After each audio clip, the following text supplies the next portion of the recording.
That shooting in Michigan adds even more urgency to conversations here at home. Gordon Severson is covering security for houses of worship, and Danny Spiewak's at the Capitol with more on the push for stricter gun control. Danny, it's been more than a month since the shooting at Annunciation Church and School. State lawmakers appear to be deadlocked over how they're going to move forward here. Yeah, Julie, this divided legislature here at the Capitol is still deadlocked really over the issue of the assault weapons ban. That is the reason that Governor Walz has not yet called a special session in response to the Annunciation Church shooting. Then this weekend, the governor suggested that perhaps without legislative action, that the voters should be able to decide this issue on a ballot question in a constitutional amendment. But even that faces a difficult path. We have to act now. This weekend, Annunciation Church parents like Brittany Haig, you have the power to act, once again demanded that state lawmakers ban assault weapons and high-capacity magazines. Our children should be safe in school. That is the top priority of Governor Tim Walz. The ability to fire 116 rounds in 90 seconds into a church full of children is something. But after weeks of negotiations, Walz has reached a standstill with the divided legislature.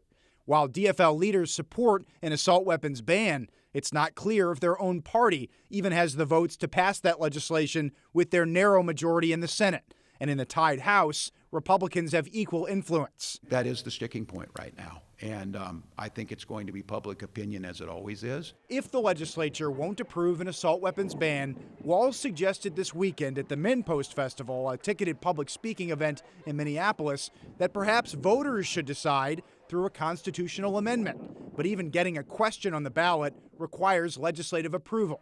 GOP House Speaker Lisa Demuth says she's willing to have the conversation, but that, quote, as with all the other Democrat gun ban proposals, we still don't have any public language proposed.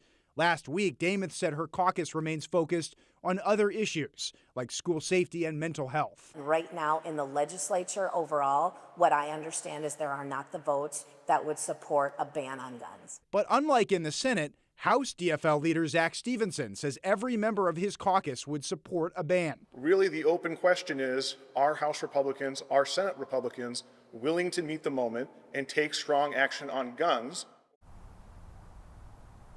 Speaker Demuth said that she would support some kind of working group in the House of Representatives to talk through some of these proposals, similar to what the Senate did earlier this month. But the DFL House leader, Zack Stephenson, says that there would be no point to that unless Republicans come to the table with some willingness to look at an assault weapons and high-capacity magazine ban. Back to you. All right, thank you, Danny.